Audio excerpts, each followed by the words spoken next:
As she sat watching the world go by, something caught her eye. It wasn't so much its color or shape, but the way it was moving. She squinted to see if she could better understand what it was and where it was going, but it didn't help. As she continued to stare into the distance, she didn't understand why this uneasiness was building inside her body. Let's talk about self-awareness, not the kind that gets tossed around on Instagram captions or in vague mindfulness quotes, but the kind that costs something. The kind that comes from staring into the mirror long enough to see what's actually there, not just what you wish was there. Radical self-awareness. This isn't about just knowing what you like or don't like. It's about understanding at the deepest level who you are beneath all the roles you've been conditioned to play. Because here's the thing, narcissists thrive in environments of confusion.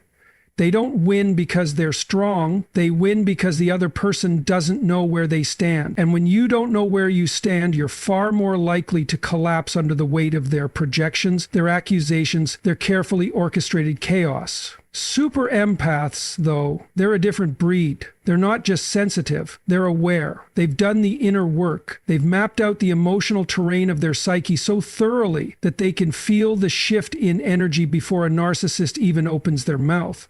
They can recognize manipulation not just as a behavior, but as a pattern. And when you can see the pattern, you're no longer trapped inside of it. That's the power of radical self-awareness. It's the ability to observe without absorbing. Now, that doesn't mean you become cold or detached from your empathy. It means your empathy becomes guided by wisdom rather than reflex. Narcissists are experts at creating emotional turbulence. They'll manufacture a crisis, throw blame like confetti, then sit back and watch you scramble to fix it. Why? Because if you're busy reacting, you're not reflecting.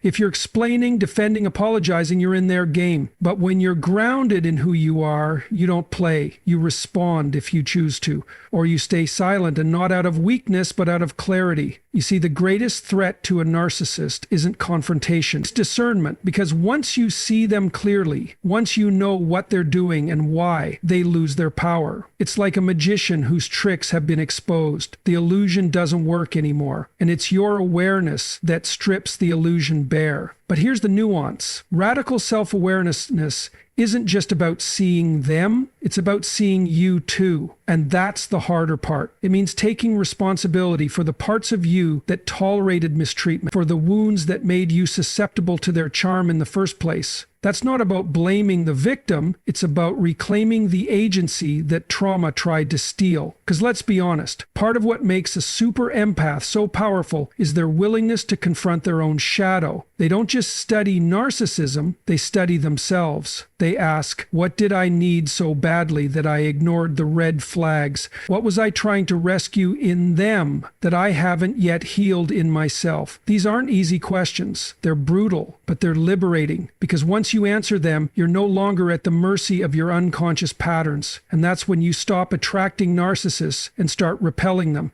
There's a quiet strength in someone who knows themselves. They don't flinch at criticism because they've already faced their flaws. They don't seek validation because they've already earned their own approval. And they don't get pulled into emotional warfare because they've already made peace with their past. That kind of person doesn't need to fight.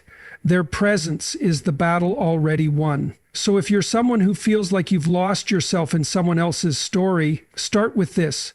Get radically honest about who you are. Strip away the performance. Get uncomfortable. Write down the lies you've believed about yourself. And then write down the evidence that proves them false. Sit in silence long enough to hear your own thoughts without their voice in your head. Do it every day. Make it a ritual. Because the more time you spend with your real self, the less tolerance you'll have for anything or anyone that tries to distort it. And here's the kicker. Once you become that anchored, you don't even need revenge. You don't need the last word. You don't need them to admit they were wrong. You already know the truth, and that's enough. So no, super empaths don't win because they fight harder. They win because they no longer need to fight at all. Their clarity is the sword. Their boundaries are the shield, and their self-awareness, that's the battlefield advantage the narcissist never saw coming. Know who you are, and no one gets to tell you otherwise. Let's take a moment want to explore something most people overlook: how the very thing that makes super empaths vulnerable is also what makes them untouchable once properly understood. I'm talking about emotional attunement, the deep, visceral capacity to feel what others feel, often before they even know it themselves. It's a rare trait. It's not just empathy, it's sensitivity married to intuition, sharpened by perception. And yes, it can feel like a curse when you're dealing with manipulators. But here's the paradox: if you learn to channel it instead of being consumed by it, it becomes one of the most formidable sources of psychological power. You see, narcissists don't operate on depth. They operate on illusion, surface-level charm, charisma, force. Their strategy is disruption. If they can unseat you emotionally, they can control the game. But what they fundamentally misunderstand about super empaths is that their emotional depth isn't chaos. It's intelligence. It's a sensory system. It's a tracking device for truth. Narcissists throw out emotional grenades, hoping you'll detonate. But when you're attuned to your internal signals, when you can distinguish between what belongs to you and what's being projected onto you, you stop reacting to the bait. It's like walking into a room and knowing something is off before a word is spoken. Most people override that sense. They doubt themselves, they rationalize, but the empath, when they're self-aware, listens, and in that listening, they gain ground. They notice the tone beneath the words, the tension behind the smile, the motive behind the praise. That's not paranoia. That's perception. And perception, when trusted and refined, becomes strategy. Narcissists are not used to being seen. They're used to being admired, feared, or obeyed. But truly seen, that terrifies them, because the moment they realize you're not looking at their performance but at the architecture behind it, the fragile scaffolding of insecurity and need, they lose their grip. They want power, but not exposure. They want worship, not observation. And a super empath with a clear lens is like a mirror too clean for their comfort. They either try to shatter it or run from it. Either way, you win without lifting a finger. But let me be clear, this kind of perception isn't automatic. It requires brutal honesty with yourself. You have to train your inner observer. You have to learn the subtle difference between empathy and enmeshment. Empathy says, I understand how you feel. Enmeshment says, your feelings are now my responsibility. The latter is where narcissists hook in. They exploit your need to help, to fix, to make peace. And if you haven't set that boundary internally, if you don't know where you end and they begin, you'll drown in their drama, thinking it's your storm to calm. So the work becomes about emotional sovereignty, not shutting down your empathy, but mastering it, not hardening your heart, but anchoring your center. That means learning to pause before you act, to ask, is this mine or theirs? Is this guilt or is it manipulation? Is this intuition or unresolved trauma? Those questions separate the conscious empath from the unconscious one. And the conscious empath, that's the one narcissists can't touch. Because what do you do with someone who sees right through you but refuses to be reactive? You can't control them. You can't predict them. You can't guilt them into submission. You can't bait them into chaos. You can only expose yourself in trying. And that's the silent victory of the super empath. Their calm is confrontation. Their clarity is resistance. Their refusal to descend into your dysfunction is the boundary. And make no mistake, this isn't about superiority. It's not about ego. It's about alignment. The super empath doesn't fight because they don't need to prove anything. They know what's true. And truth doesn't raise its voice. It just stands there, unmoved. That's the kind of presence narcissists find unbearable. Not the loud, reactive kind, the silent, discerning kind, the kind that watches and remembers. So how do you embody that? You build a relationship with your own nervous system. You get acquainted with discomfort. You learn to sit with that urge to fix, to please, to absorb. You watch it rise, and you choose not to act. You get stronger in the pause. That's where the transformation happens, not in grand declarations or revenge fantasies, but in that quiet space between stimulus and response. That's where freedom lives. And that freedom is what narcissists can't steal from you. They can manipulate the surface, but not your core, unless you hand it over. The moment you stop outsourcing your emotional reality to someone else, you become dangerous in the best possible way. Untouchable, not because you've armored up, but because you've rooted down. You don't float in their storm, you become the ground beneath it. So here's the bottom line. Your emotional attunement is not weakness, it's not dysfunction, it's a superpower waiting to be disciplined. Hone it. Own it, and watch how the people who once drained you suddenly find no handle to hold on to. When your inner... Let's explore something often misunderstood, perhaps even feared by those who navigate relationships with narcissists. The quiet rebellion of self-respect. Not the flashy kind, not the kind that demands applause or external validation, but the deep inner stance that says, I am not yours to mold. That subtle but profound refusal to collapse into someone else's version of who you should be. Now, for super empaths, this is a challenging concept because we're wired for connection, wired to care, to give, to nurture. And while that's a strength, it's also the very thing that can be hijacked. You see, narcissists don't seek partnership, they seek puppetry.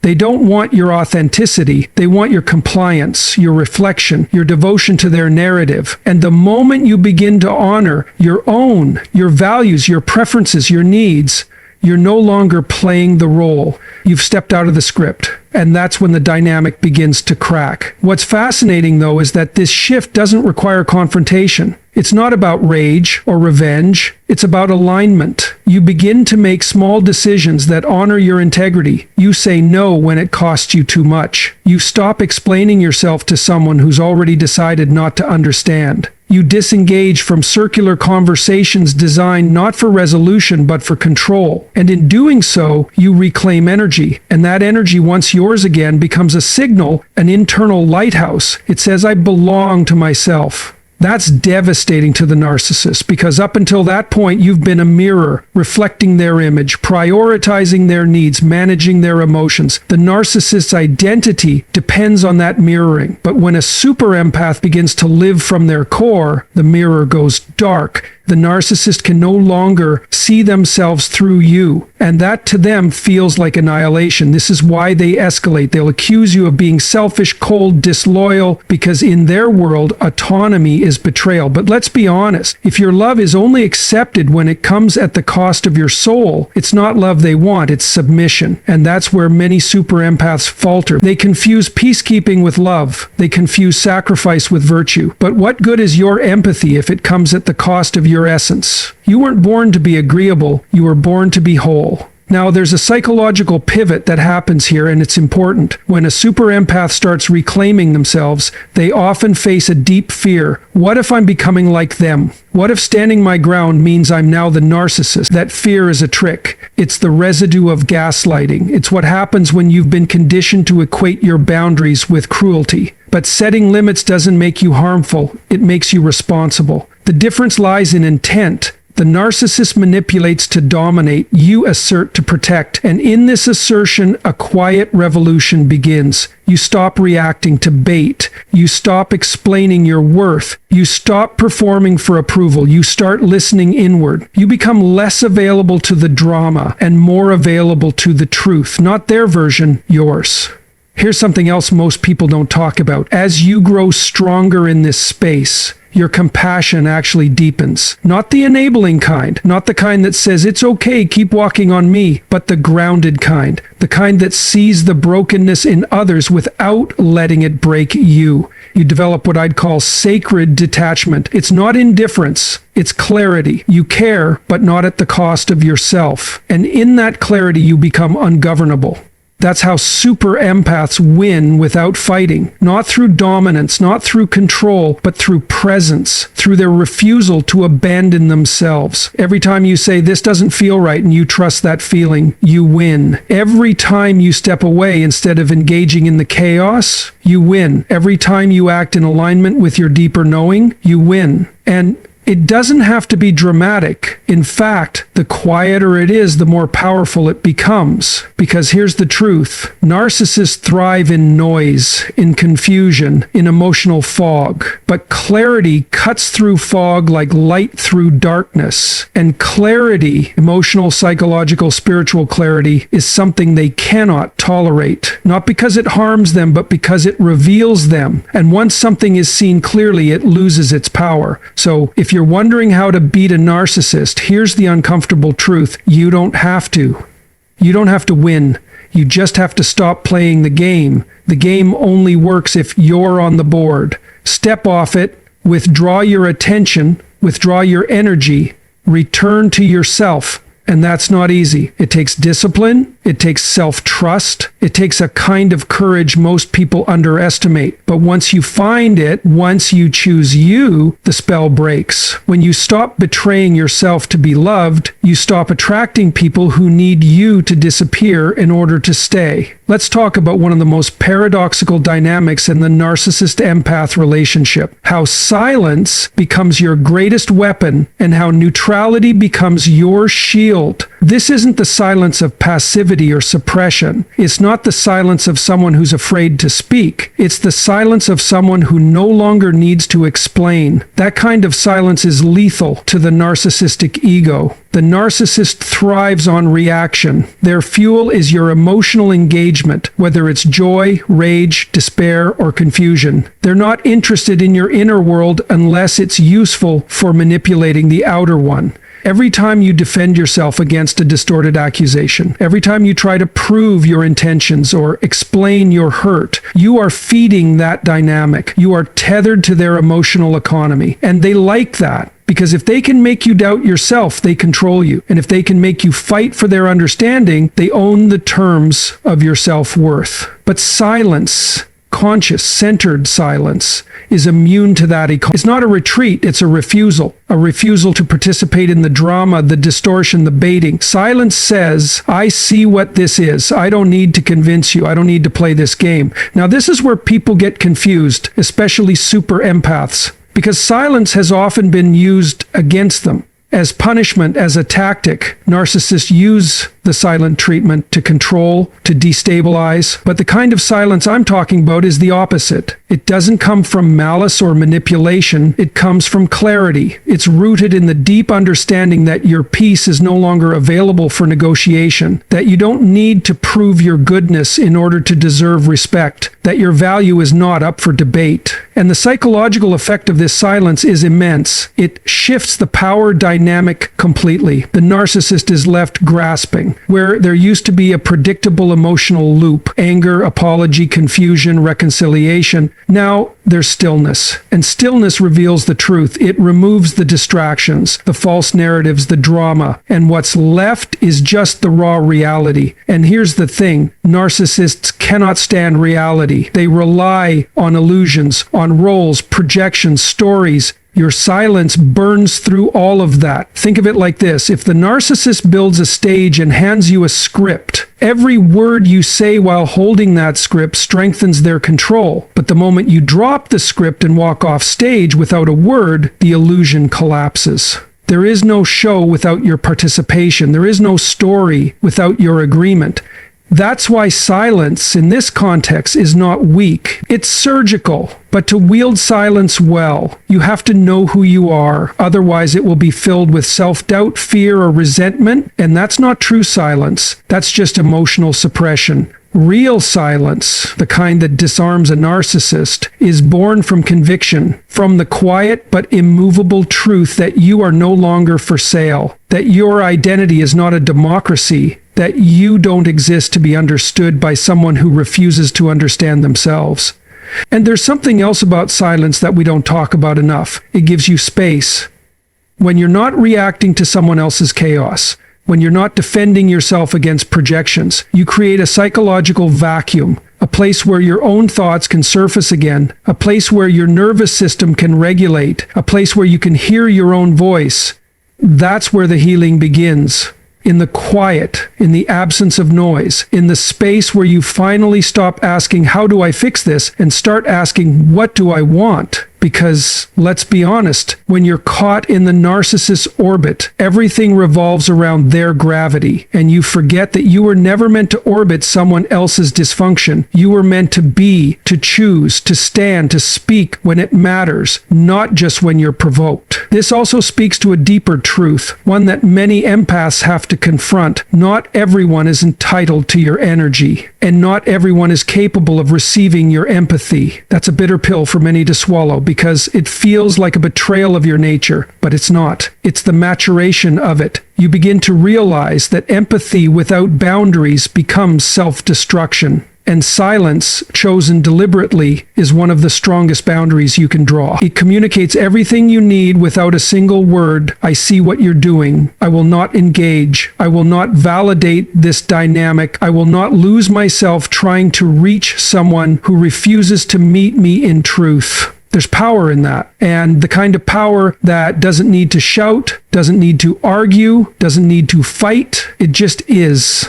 That's the kind of presence that unravels manipulation. That's the kind of presence narcissists fear most. Not because it's aggressive, but because it's real. And reality to the narcissist is a threat. So, if you're wondering how to respond next time the bait is thrown, when the narcissist distorts your words, flips the script, plays the victim, just pause. Breathe, and remember, you don't owe them a performance. Your silence is not absence, it's presence. It's the place where your freedom lives. The loudest thing you can ever say to a manipulator is, nothing at all.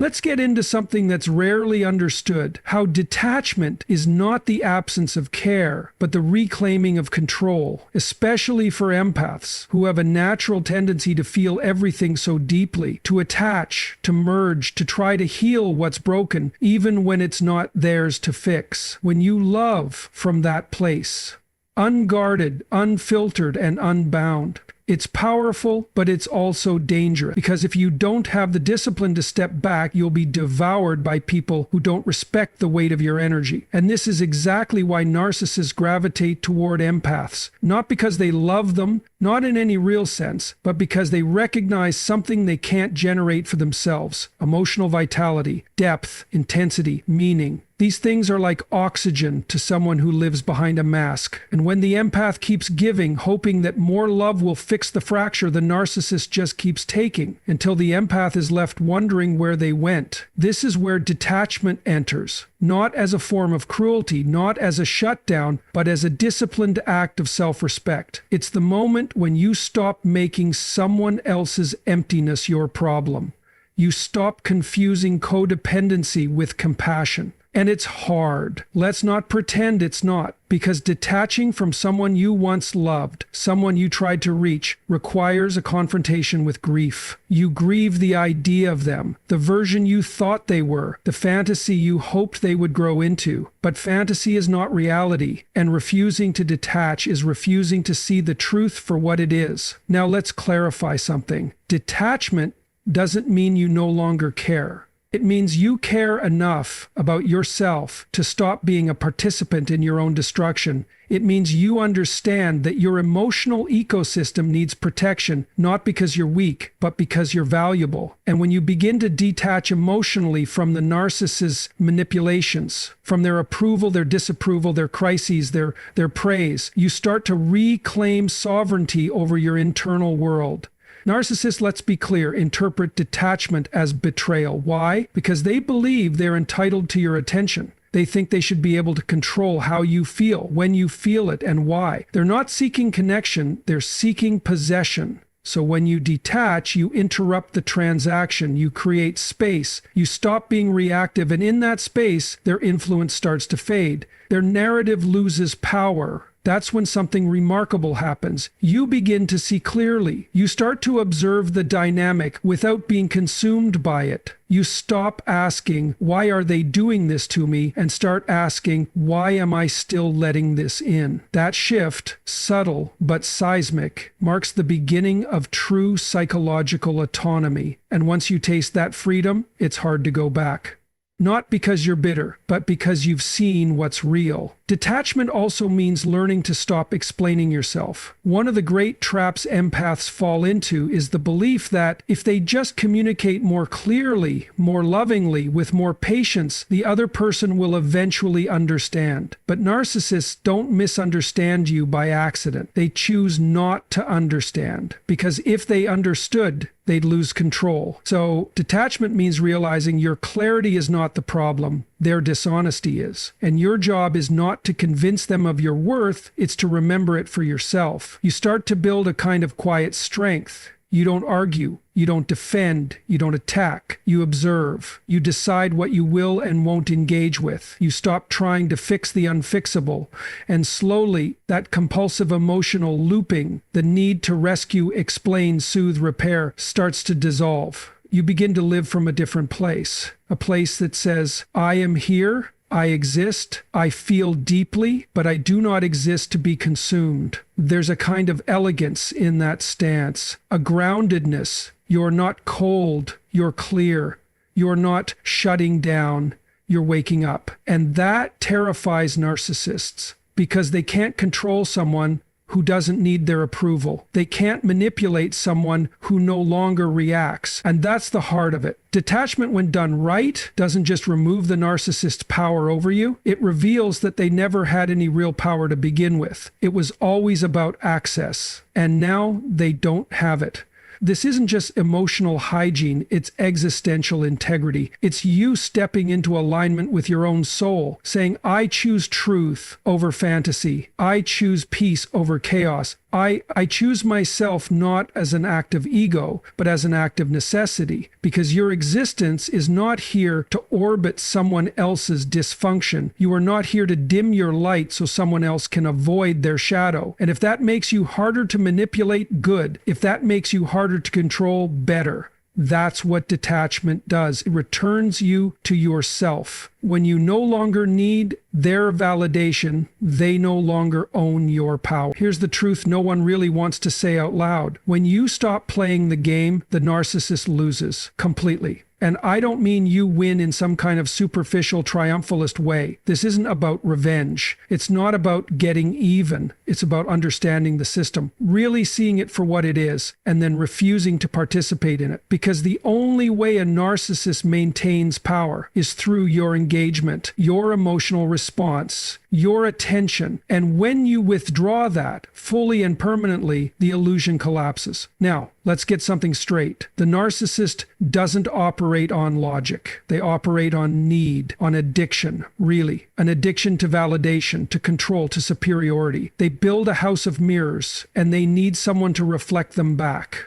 That's where you, the empath, often come in. Not because you're weak, not because you're naive, but because you're strong, because you possess the capacity to reflect back a kind of love, depth, and humanity they cannot access within themselves. You become the mirror they feed off of. And that's what makes you valuable in their eyes. But here's the part that changes everything. The moment you realize that your value was never conditional on their perception of you, when you realize that your worth doesn't hinge on their recognition of it, that's the moment the dynamic starts to die, and not slowly, instantly, because the narcissist depends on your belief in their narrative, on your confusion, on your guilt. But when you pull yourself out of that trance, when you refuse to participate in their script, you rob them of the fuel that keeps them relevant in your psyche. This is what I mean when I say you win by not playing. It's not a metaphor, it's a principle of psychological warfare. Narcissistic abuse is built on a feedback loop. They provoke, you respond. They gaslight, you explain. They punish, you appease. On and on it goes. But the moment you stop responding, not with silence drenched in resentment, but with clarity and neutrality, that entire system loses coherence. You've exited the loop. You've stepped out of the arena. And without your energy feeding the fire burns out. People often ask, but doesn't that feel like giving up? No, it feels like waking up. It feels like choosing sanity over chaos. The narcissist wants you to believe that detachment is weakness, that silence is cowardice, that indifference is cold. But that's projection. It's their fear speaking. Because if you're not afraid of losing them, if you're not desperate for their approval, they can't touch you. You become untouchable.